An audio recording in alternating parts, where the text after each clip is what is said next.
Hey, y'all. Oh, hey everybody, how you doing? Welcome to On Point.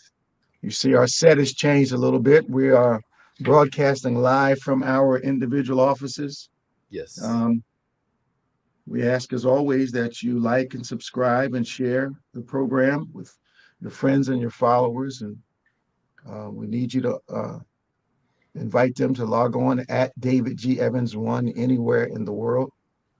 But also, um, you're going to be communicating with us through whatever website you're watching us on, whatever platform you're using. So you can field your questions that way, your comments. We look forward to them. That's at David G. Evans 1. I almost gave the phone number out of habit, um, but we're not phoning today.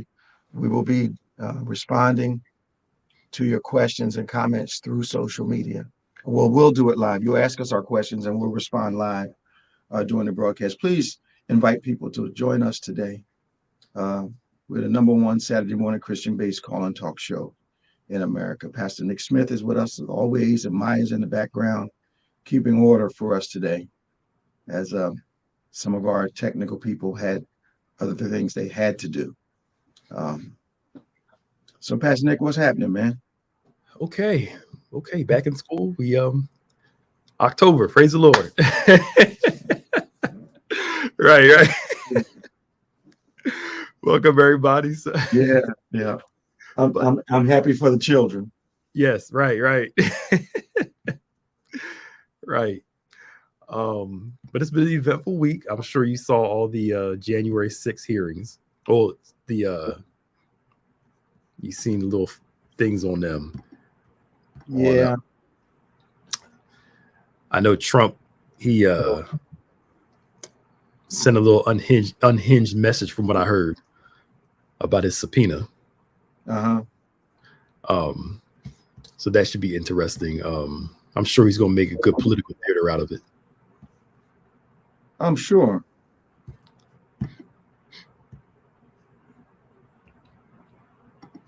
Yeah. So between that and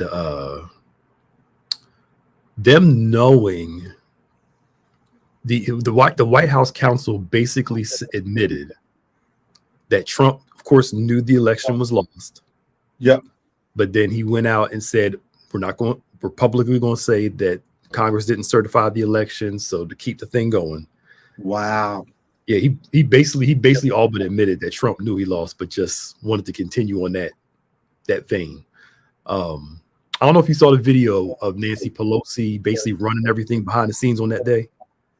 I saw a video of her talking to Pence. What would describe that to us? So basically,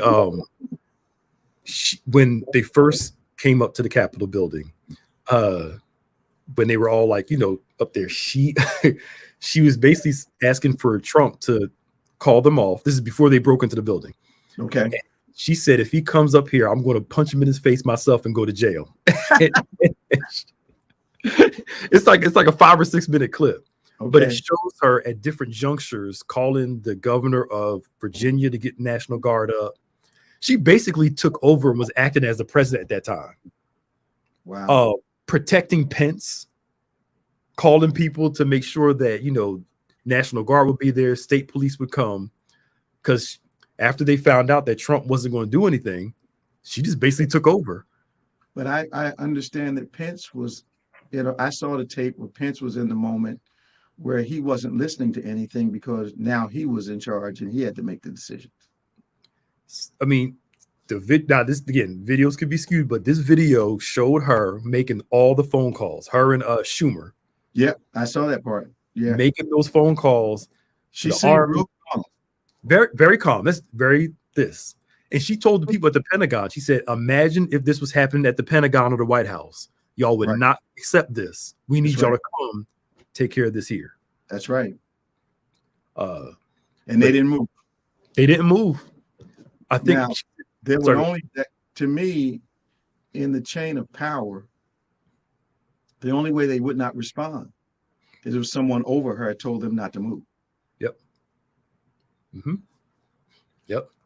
And that's where that whole Trump sending messages to Pentagon Secret Service was involved in it, from what we understand.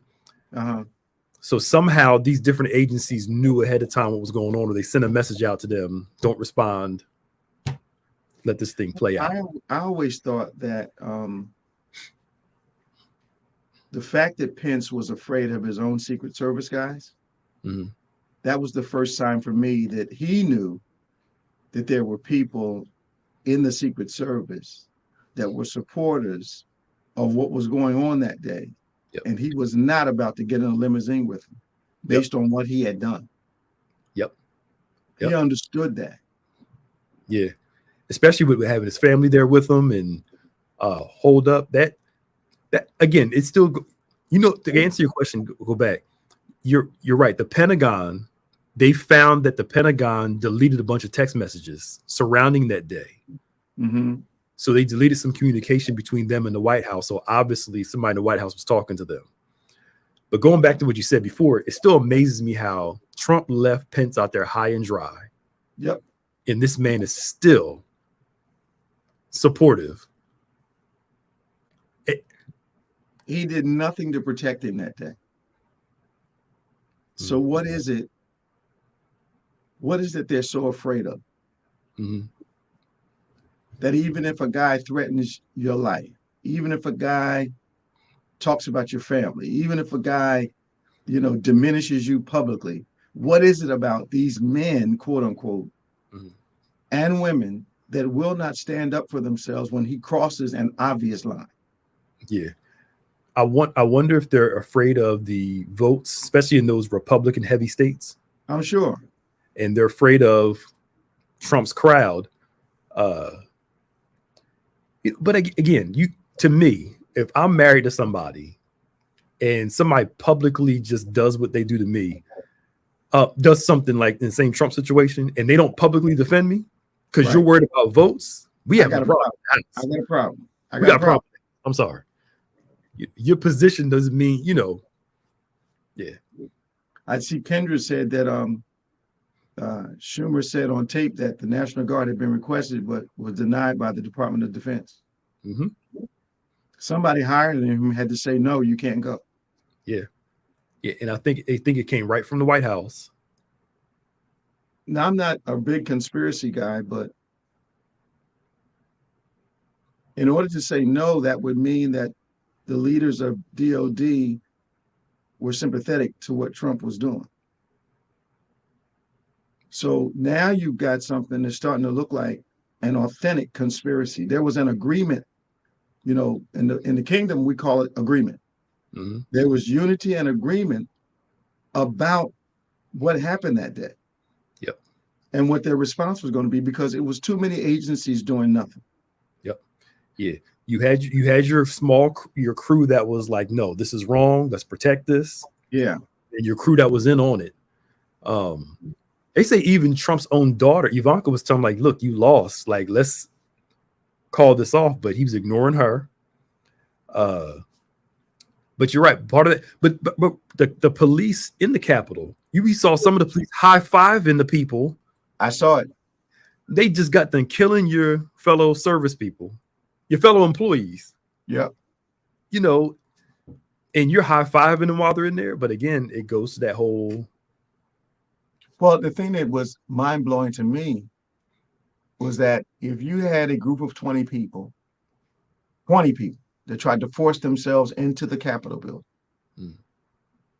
you would not see the Capitol Police or the guards for the facility guiding them through the hallways. Yep. And you would not call it a tour when offices were being broken, government property was being demolished, feces being put on the wall.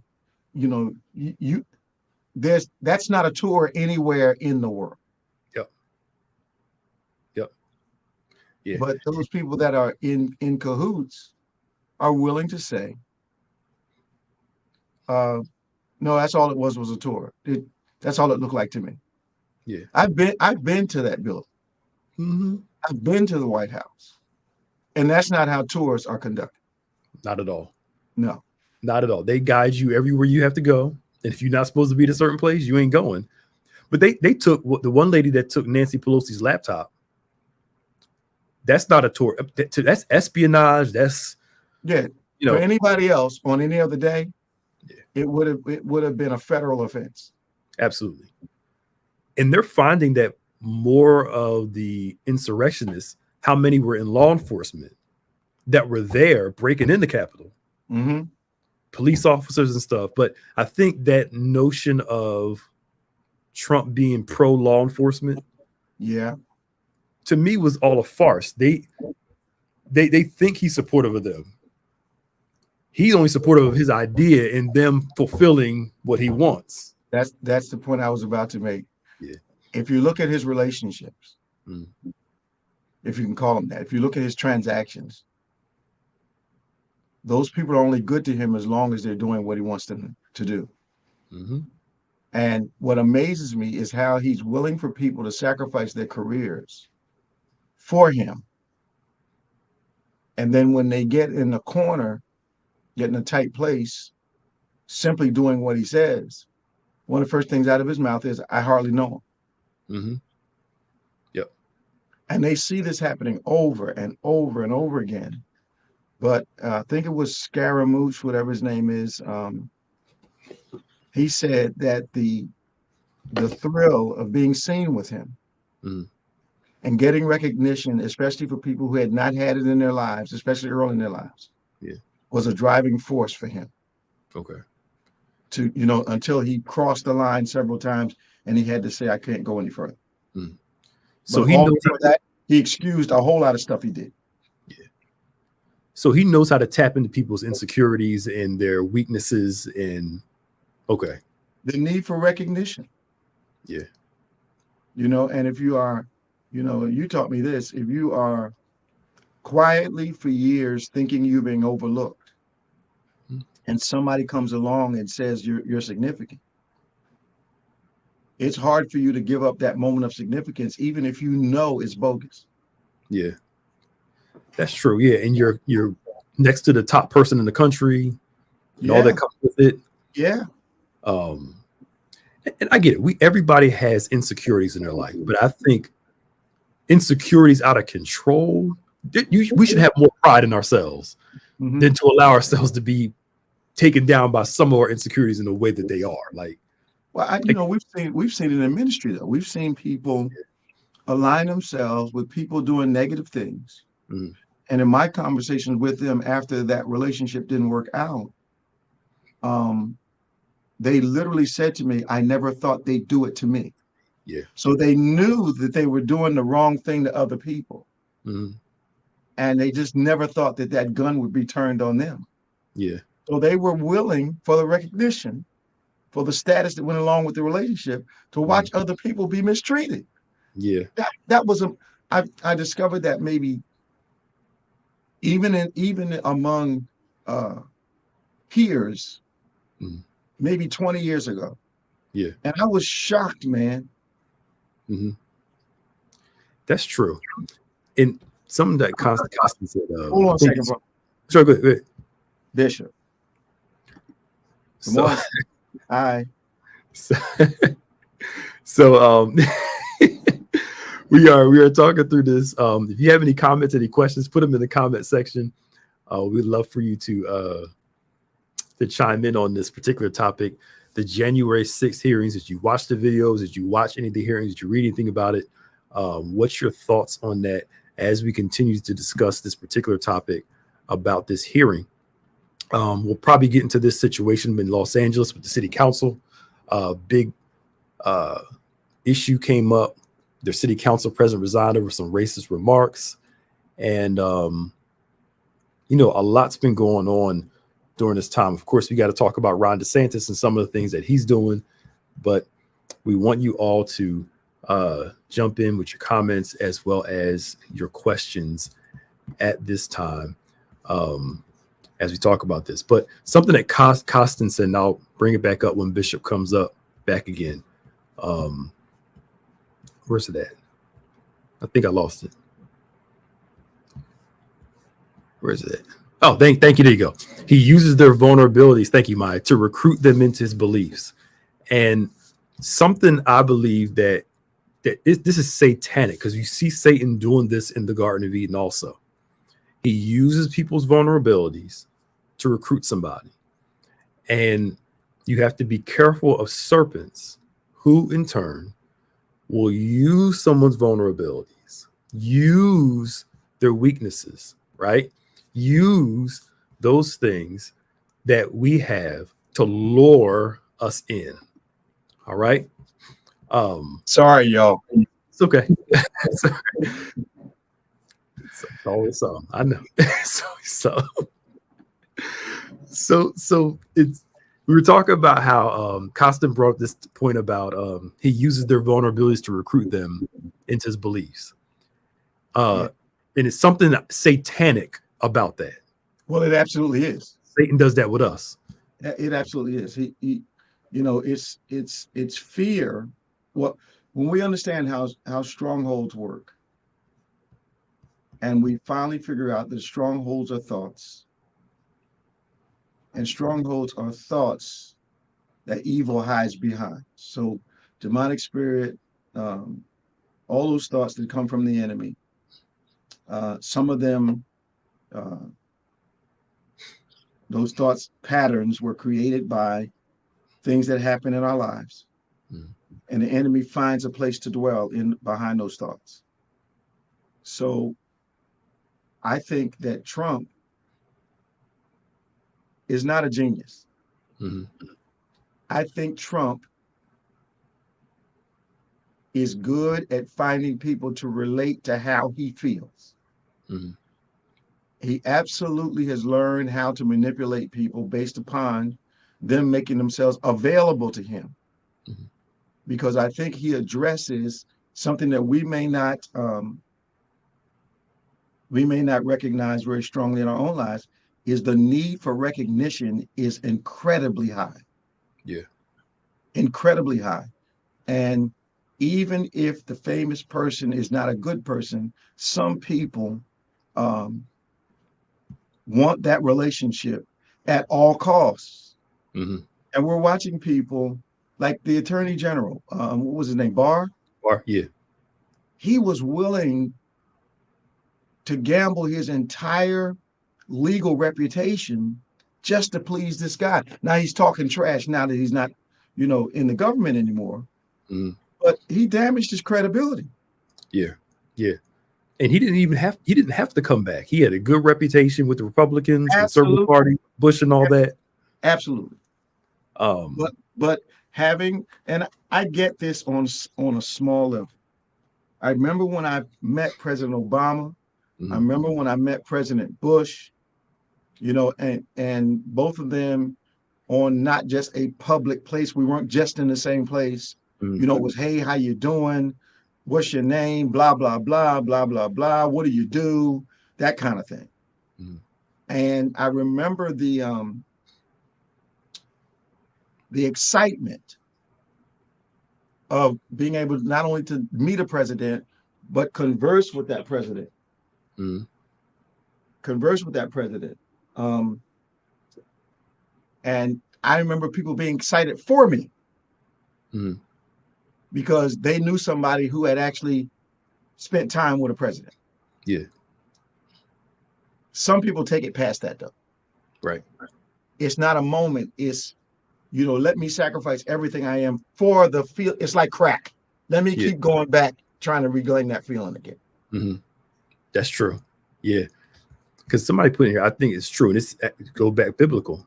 Power is a powerful drug. And Satan was offering Adam and Eve that recognition, that power, the illusion of it. Let me see the illusion of it. Yep. If I eat this tree, you'll be more powerful. You'll know more. You'll be Yep. And you're right. We'll sacrifice a whole garden for recognition, power, self-fulfillment. I think I saw something the other day. It says some people worship the flame of power. Wow. And in the pursuit of that, the danger is always getting too close to the flame. Yeah. And I think what we saw people do over these last few years is worship the flame of power, and got so close it destroyed them. Yep. Yep. And thinking back, something you've been saying since when he got in office, these people act like they're going to be in office forever. Ever. They literally thought this was going to keep going. Good times going to keep rolling. But even if you won a second term after 8 years, it would have been over. Well, you're explaining something, Pastor Nick, a feeling. Perhaps a major part of the drive to try to stop the transition of power was not wanting to lose that feeling. Yep. Somebody's finally paying attention to us. Somebody's finally, saying what we want to say. Somebody's being politically incorrect. And what's amazing to me is this is a minority group in our country, but they're so vocal and the majority is so quiet that they appear to be a majority. Yeah. And they're not. Mm-hmm. Yep. Yeah. And they and I was talking to a conservative about this. I said Trump appeals to people's insecurities and their fears. No, he doesn't. I'm like, his whole campaign was built on America's horrible condition, taking your jobs, and if that ain't fear-based, but it shows you that fear-based emotions can move somebody quicker than loyalty, the good stuff. Love takes time to build, but fear will often get people to move faster because they're afraid of losing something. Yeah, I agree with you. I think that we watched him with one of the seminal statements that he made was that whole "Take America Back" thing. Mm-hmm. Well, take it back from who? Yeah. He tapped into a feeling that their America had been taken from them. Yep. That's immediately divisive. Mm-hmm. It's strongly suggestive because take it back from whom? Yep. So the suggestion is somebody's got your America. This is the way you've been treated all these years. You haven't had a voice. So here we come. We're going to give it back to you. Yeah. And they were willing to do anything because that feeling, you and I both have experienced this. We know pastors who they're not African American, but they made their reputation and their wealth catering to communities of color. But as soon as they were recognized by Trump, even though he was representing all kinds of unrighteousness, they jumped on that wagon because finally they felt as though they were being received and appreciated by their own folk. Yep. And I've got people that used to be friends of mine, I thought, that fall into that category. And I'm not talking about guys in Pointe, Indiana. I'm talking about major preachers, which at one time had major houses and major ministries, and latched on. Prophets who started prophesying things that certainly weren't biblical, but it's amazing that he tapped into the insecurity and the fear and let's get the country back from whoever. So all those things that were not politically correct to say and were only felt sprang into the forefront. Yeah. And now I can finally say how I really feel. But I just read about something about this. This has happened across the world. In Europe, a couple of the provinces in Canada. Yeah. This whole white replacement thing is running through Europe, parts of Canada, where now they're voting in more conservative right-wing style leaders. Okay. To restore back their country the way what they thought it was before, because too many immigrants are coming in. So we're seeing those waves in Europe, United States, Canada. Yeah. And they're preaching that whole white replacement thing. Okay. Because from what I'm understanding, the white birth rates aren't as high as other nationalities. And somebody said it's not our fault y'all not having as many babies, but it's that fear. Yeah, I'm not sure that if I'm in a mindset, and I know we've talked about this a couple of years ago. I remember distinctly the gym I went to. I think I told you this. And there was a guy in there that I would see at least 3 days a week. And, we were always cordial, always nice to one another. We'd see each other up on the workout floor, you're doing good, that kind of thing. And the day after Trump was elected, he stopped me in the locker room and said, "How do you feel?" Mm-hmm. And I'm saying, "Well, I feel fine. Thanks for asking." He said, "No, how do you feel?" Mm-hmm. I said, I feel fine. I said, "I'm not sure what you're getting at." Mm-hmm. He said to me, "How do you feel now that we are in charge again?" Mm-hmm. And I looked at him and I said, "Oh my goodness." And I said, we thought we were in charge?" Mm-hmm. He said, "Well, you guys have been in charge for the last 8 years, and now we're in charge again." I said, "Man, I gave you credit for a lot more intelligence than this." Yeah. I said, "We never thought we were in charge because Mm-hmm. we had a black president, Yep. but we're in charge." And he was talking real loud in the gym. I mean, in the locker room at that point. And I told him, I said, "Man, I used to give you much more credit for intelligence Yeah. than this." But he was serious. Mm-hmm. And I realized I was hearing the heart of someone, and it was not necessarily an isolated incident Yep. or an isolated feeling. Yeah. It just shows how insecurity can make you, if we're not careful, can make us so small-minded. Mm-hmm. So something that small, thinking that you would be deflated that day when because a presidential shift, like I said to him, I said, I said, when I walked outside the house this morning, the sun was still shining, the birds Mhm. were still singing. I said, "I don't know what you're talking about." Right. But somebody asked the question here, and I think something we can kind of delve into. I can understand a black person being MAGA. What part of America do they want to go back to? Now, interesting enough, from what I've heard from people, especially Yeah. some black men, it's Yeah. more black men than black women. Okay. And something we talked about, I think, a couple weeks ago with Jay from Delaware. Okay. We're seeing more black men go conservative because of the financial part.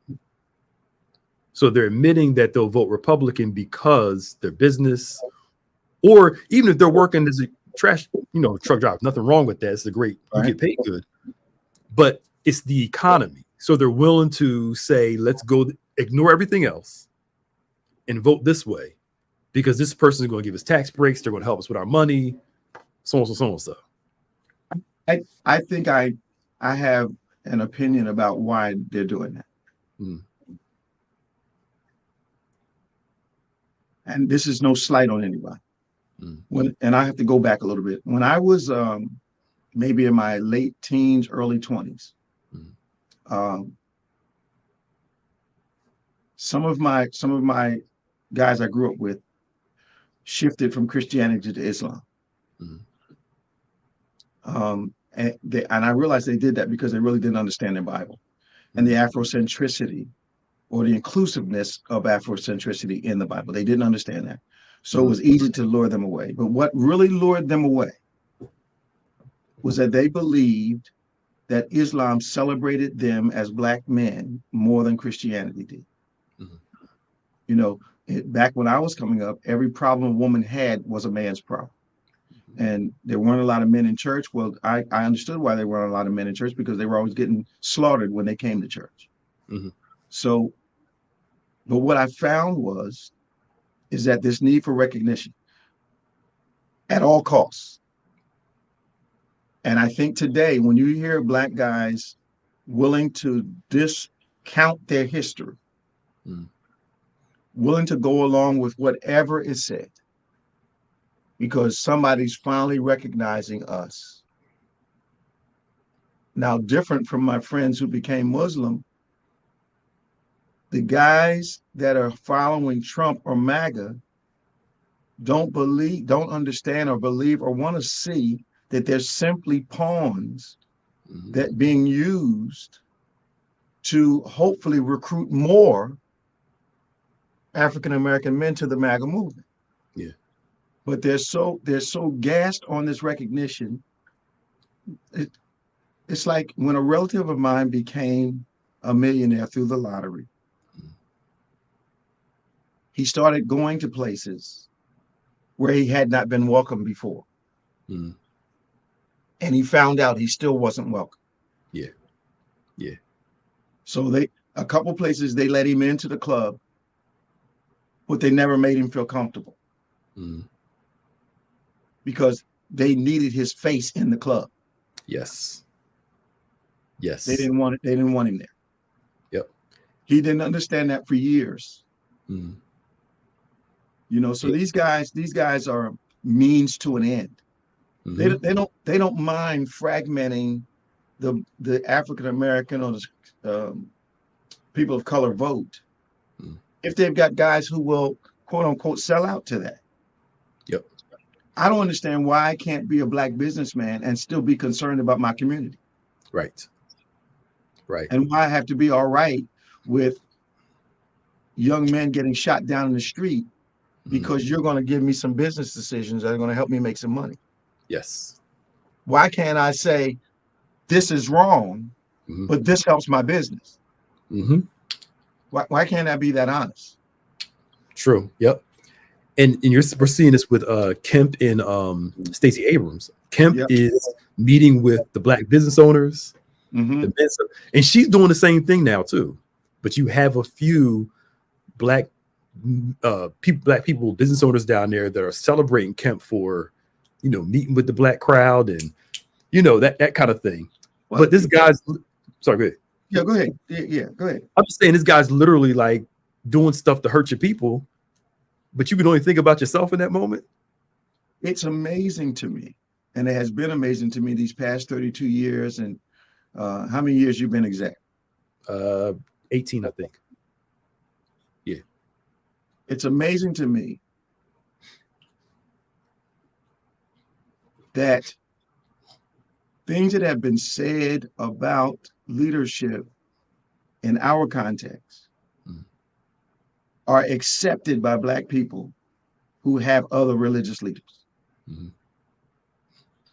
It's amazing to me that what is acceptable when Black folk are around white folk is not acceptable when Black folk are around Black folk. Absolutely incredible to me.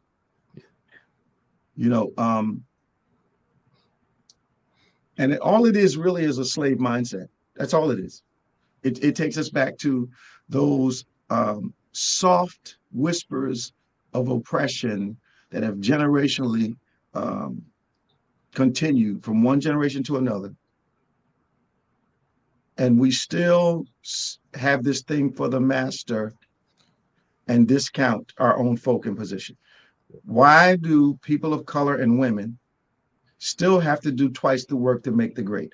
Why did Hillary Clinton need a personality? Right. Yes. Yep. It's so true. Why did she need to be nice to people? And I didn't agree with everything that she did, but I did think she would have made a better president than the one we had. Absolutely.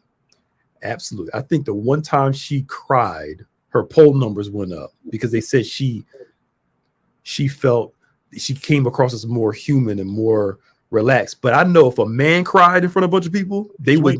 He's weakness. And that tells you how frivolous we are. That there's a different set of rules for women running for office than for men.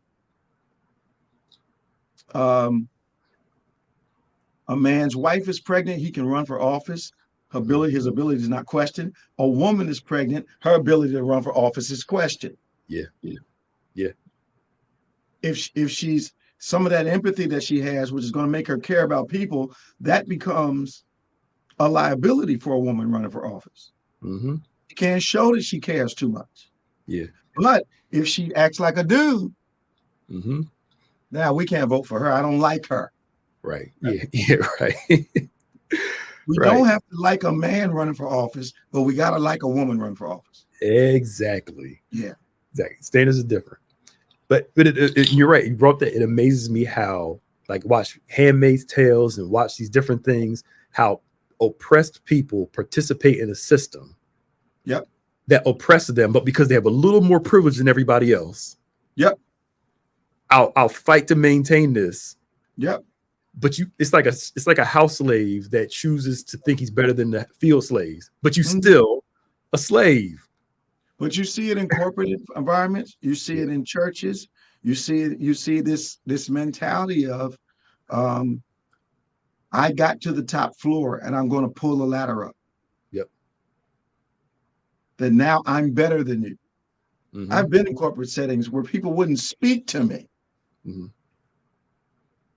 because they didn't want to be seen speaking to me or sitting with me at lunch. Wow. But then when the promotions happened, all of a sudden they wanted to be friendly. And I was not gracious. That's right. I was not gracious. It's too late then. No, it's too late about it. If you weren't with me when I was down, you can't jump on the bandwagon when I'm up. No. Yep. So true. Well, Clarence Thomas, affirmative action helps him. Then all of a sudden, he wants to remove affirmative action. Sometimes I wonder if he's a black man. Sorry. I don't know what's going on in his head. But I do know this. His desire to be accepted supersedes everything else in his life. Yeah. And he's yet to understand that the only reason he's on the court is because they needed a black face that would agree with all this stuff that's discriminating against his own people. If that guy says he's not the benefactor of affirmative action, if he's not the benefactor of civil rights, I mean, he and his wife couldn't be married. Yep. Legally. Couldn't be. Yep. So he's the benefit of a lot of things that have happened that have benefited people of color. Absolutely. But he refuses to acknowledge it. So Clarence Thomas is a historic example of men of color who are buying into the MAGA movement. Yeah. He's one of the first examples of it. Mm-hmm. In our modern time. Yeah. Yep. And I don't mind somebody being a conservative or Republican, whatever. I don't care about that. But when you bleed on the side of hurting people, I have an issue with that. Because I told somebody I would be a Republican if they didn't have that big racial component in the not helping people part. If they were concerned, because I've said it for years and I'll keep saying, Republican policies help my business life. They help my business endeavors. But they do not care about the working man. So I cannot be a Republican. Yep. Mm-hmm. Yep. That's like being a Christian and saying you don't care about the violence in the street. It doesn't make any sense. Yeah. Yeah. Especially when it directly impacts you. Yeah. Absolutely. But we see that even with what's the old, he looked like the guy from the Addams Family. He was the Speaker of the House. He looked young. Was it the Addams Family? He had the ears. What's his name? You know what I'm talking about? Yeah, yeah. He had government assistance to help him as he was growing up, and then gets in Congress and starts talking about we got to be more self-reliable, no government assistance, da da da da da. But bruh, Paul Ryan, like you had all this coming up. Yep. But now want to pull away from other people? Because he resents it. Yeah. But he resents it to the point that he doesn't want others to get it. Yeah. So why? Because in the mind of some people, Pastor Nick, there's only so much room on that shelf. True. Now that I'm on that shelf, I'm not going to help you get there. Yeah. Because he knows that path is real. Mm-hmm. True. He knows that path is real. Yeah. That's true. That's true. So, but we can go on for days about that. But again, it goes back to that quest of power, holding on. Yep. I get it. Hold on to it. Pull it up. It's like the people, those college coaches who say that if you pay the college athletes, it'll make them entitled. They won't work as hard. But wait a minute. It's okay for you to be a millionaire off the back of these kids, right? Your kids get a great luxury life. They say them working hard to make their money will build character, but your kids ain't working that hard because you're providing everything for them. Yep. They don't have character then, and it's situational ethics. yeah. And you're seeing some, sorry. No, go ahead. I'm saying you're seeing some black kids choose to go to HBCUs, good ones. Yep. Because they know these majority schools, these coaches, don't support them. Sorry, but I having been in the position I was in at the oldest HBCU in the country, I was able to have I always have to throw that in. And that happens to be Lincoln University, where I graduated from. It amazed me when I got involved at that level, how different HBCUs are considered by not just federal politics, but state politics versus majority schools. I watched the allocations for 8 years, 9 years, maybe, being a part of Lincoln's board. I watched the difference in allocations, the difference in when budgets were cut, how severely they were cut. I watched how cuts were made to the point that the existence of the school was threatened. But what was amazing to me was we had to have political representation from Harrisburg on the board. That was part of the whole legal system for schools, HBCUs. So we had to have politicians. And what blew my mind, Pastor Nick, was they watched our allocations get cut by maybe 60%, with them sitting at the table. And they said absolutely nothing because they could do nothing about it. Yeah. I watched Penn State and Temple get hundreds of $1 million and watched us get something crazy like 21 million. Yep. And our politicians didn't have any voice. The other problem for a lot of our politicians is that they are content to be at the table and don't understand that the majority politicians will listen to you holler and scream and jump up and down and slam your hand on the table. But you don't have real authority if you can't influence the movement of money and the movement of people.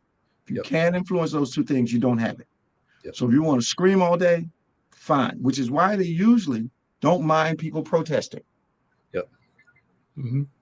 Because we've been lulled into thinking that the protest makes the difference, so we don't have to vote. I can run out in the street, break a few windows, but I don't have to vote. So they don't really mind you screaming as long as you don't vote. If you ain't affecting money, they ain't trying to hear you. Nope. They ain't trying to hear you. That's interesting. That's why I like how Dion is doing what he's doing at Jackson State. He's building the reputation up, and he has these like #1 recruits choosing to go to his school, to Jackson State. And I think if a lot of our former athletes that want to be coaches go back to HBCUs and coach, and help build the credibility, that's more money for the school. I don't think any HBCU should have to crowd fund to stay open. No. Like Robert Morris and all. Yeah, just not at all. I think that's offensive. Yeah.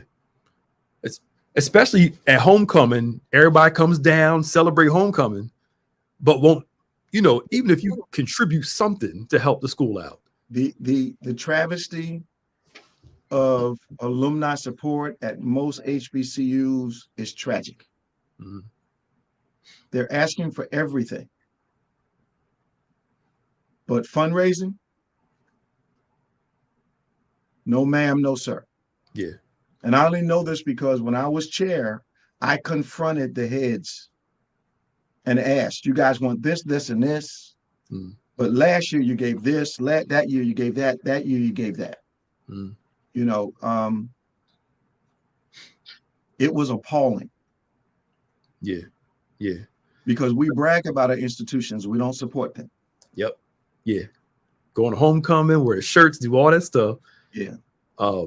I mean, even if, I mean, we all know the power of small numbers. I mean, if you got, Lincoln, Morehouse, whatever, if all the alumni even contributed $20 to $50 a year, that, I mean, with that amount of people that graduated, that's a nice amount of, I'll tell you a true story.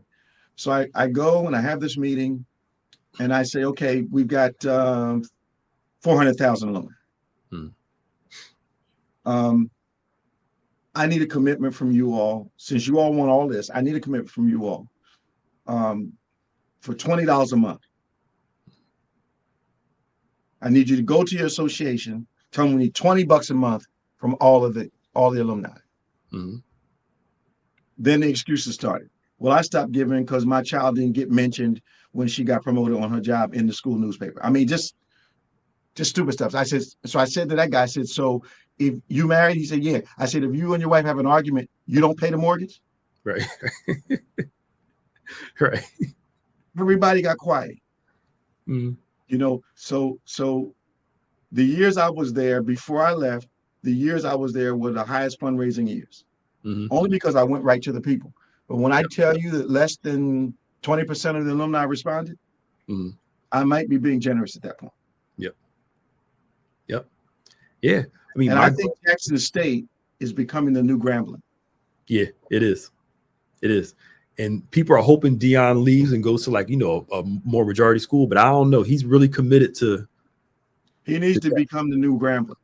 Yeah. Because Grambling historically, before the original coach died, was sending proportionally more people to the pros than any other program. Yep. With tons of less money. Mm-hmm. But he taught them how to play ball. Yeah. Yeah. And the scouts knew to go to Grambling if they wanted to find somebody. Yep. Look, some of the best ones came from HBCU back in the day. I mean, but I think what happened again, you start opening things up. I'm glad segregation started to end and open things up, and our community forgot about our institutions. Yeah. And start going into majority schools, at the expense of our own schools. Well, and the other problem is as an extension of that problem, Pastor Nick, is that if you're going to interview for a career, you went to a top 10 school, Yale, Stanford, the likelihood of the person on the other side of the desk coming from the school you went to is very high. Sure. The likelihood of going for an interview with a CEO or CFO for a high position and that person across the desk being a graduate of an HBCU is much, much, much, much lower. Yep. So that even though now my school was called the Black Princeton because of the relationship they had with Princeton, the professors used to come teach at Lincoln. So the education that you received at Lincoln was top flight with Princeton involvement. Einstein taught at Lincoln. So but those relationships I'm not sure are cultivated anymore. Yeah.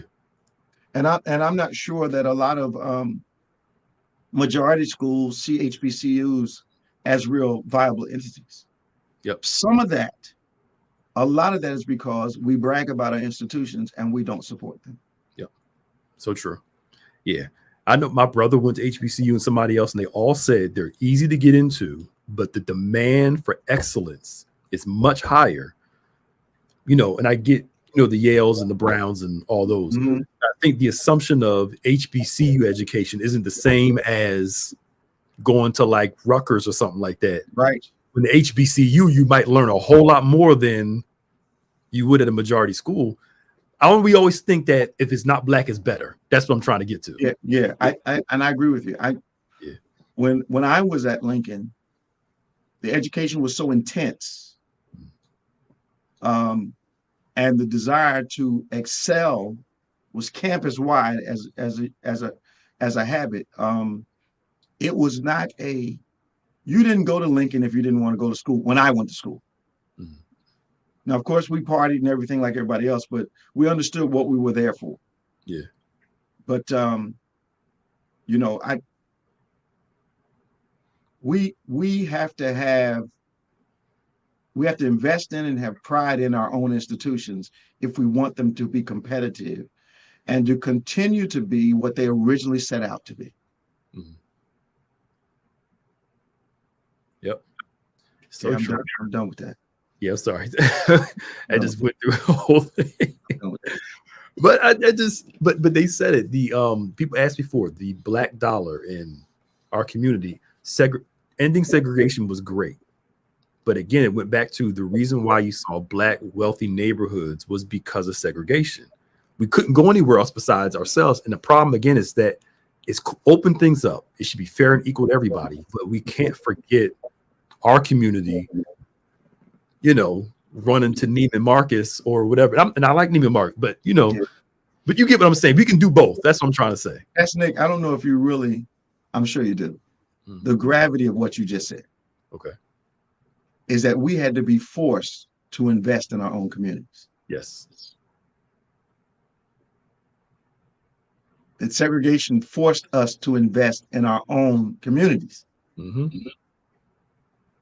That's incredible. Mm-hmm. Yeah.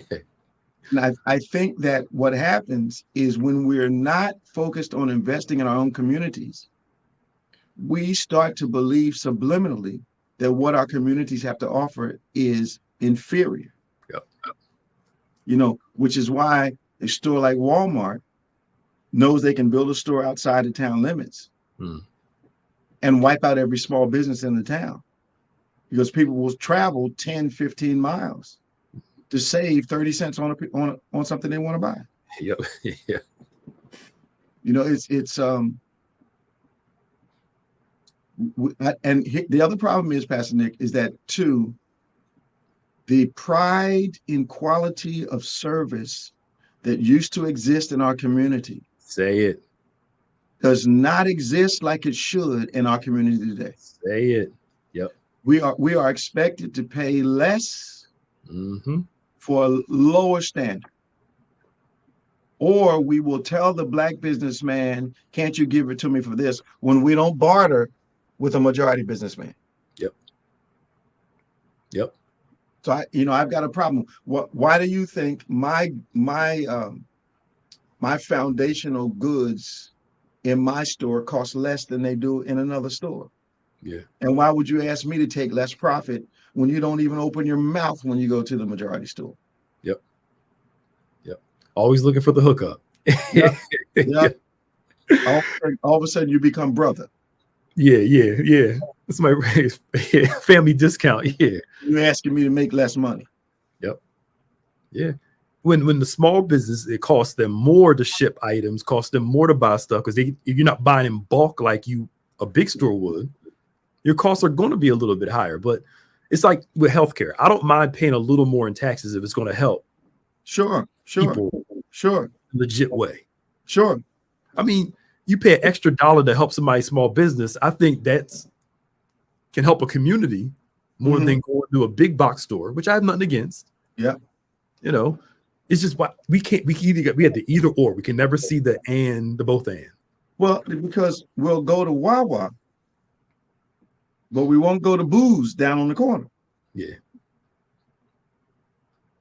It doesn't make any sense. The only thing we go back into our community for is get a haircut or get our hair done. That's it. Come on, man. All right, we got about a few minutes left. So you want to do some announcements real quick before we go? Or you yeah, man, go ahead. Let's do them. Let's do some announcements. All right. So please don't forget to join us at 8:00 virtually tomorrow. 11 a.m. We're indoors for those who are registered. Of course, our registration for service begins every Sunday at 6 p.m. to Wednesday at 9. You need to register for 11 o'clock service. So those who are registered for tomorrow, we'll see you tomorrow. If you want to come next week, registration opens up tomorrow at 6 p.m. Abundant Harvest Bible Institute classes are beginning on the 25th of this month. We have 3 classes that are starting this month. You can go to our website, go to Bethany.com, and you can register there. Click on the HBI on the website, and you can check out the classes.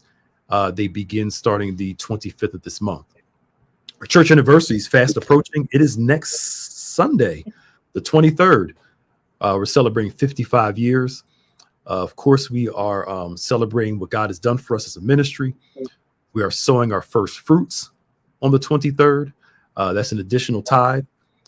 If you're not prepared to do that, at least $1 per year, $55, as we sow celebratory out of love and appreciation for what God has done for us here at Bethany Church.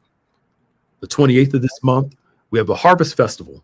We're excited about that. We're going to have funnel cake, games. We're going to decorate the whole back.